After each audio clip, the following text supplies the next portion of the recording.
Hi, everybody. Mr. Martin here to talk a little bit about my free reading experience today. So, what I did was I first tried to decide which book to read. I think I told you when sharing my artifact bag that at any given time, I usually have about somewhere between 5 or 10 books being read all simultaneously. So, when I'm trying to decide what book to read, I just kind of dig into my brain and ask myself what kind of mood I'm in.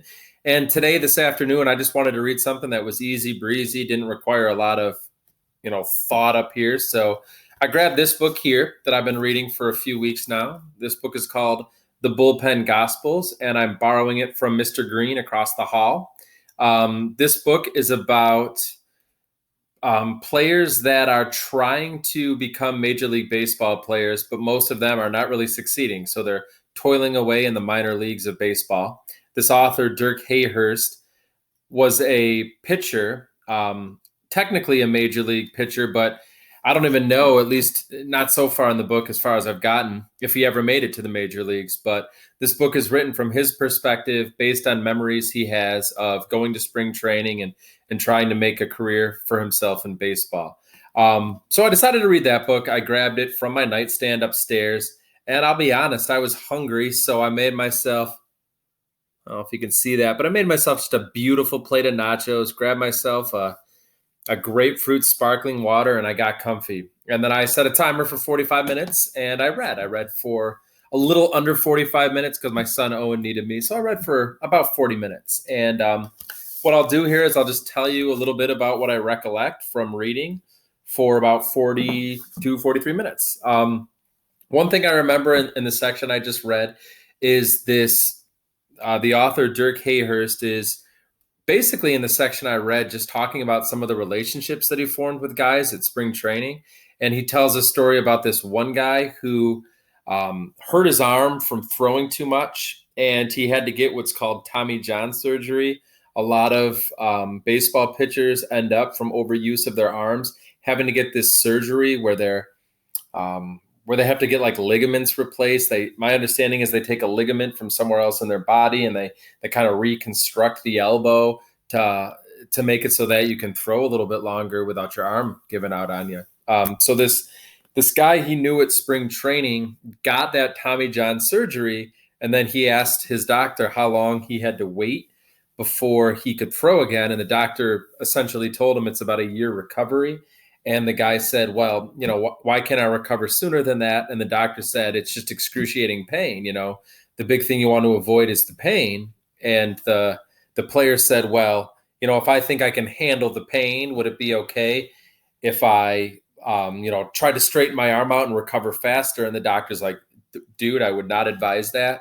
And the story has it that the guy took his arm right there in the doctor's office and just went, ah! And like stretched it out, and he collapsed from the pain. But supposedly his recovery was way swifter than it would have been because he just kind of did that and was able to fight through the pain and get better sooner. Don't know if that's an actual true story or not, but the way Hayhurst tells it is it was something that a story that was told each year in camp by the guy who supposedly did that. Also in the section I just read, it contrasted this player, this guy who did that with his arm.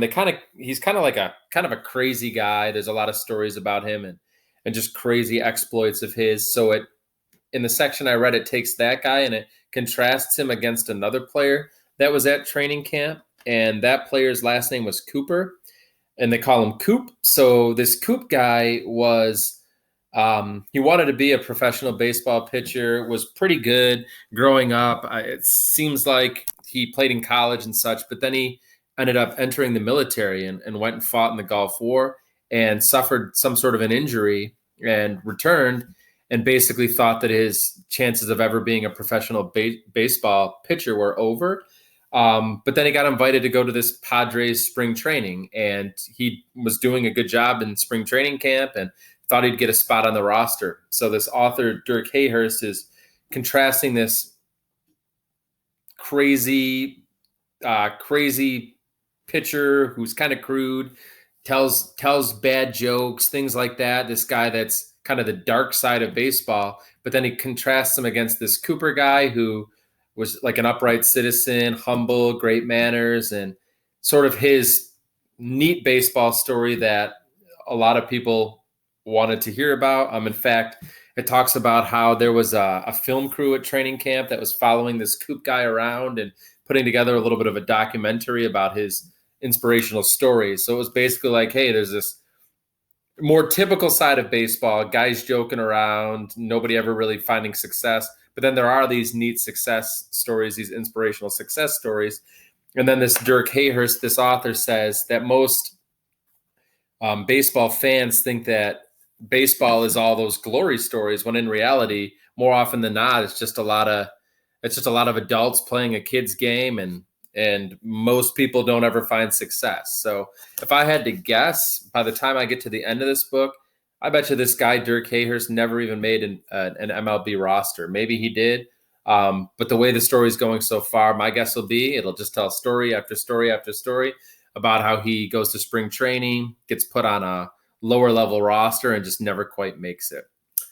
So that's it. That's what I read about today during my reading experience. I drank my grapefruit sparkling water. I ate my nachos, and I read a book, and I enjoyed my time. So I hope you have a similar experience, and please share with me a video to let me know a little bit about what you read today. Thank you, and have a good weekend. Bye-bye.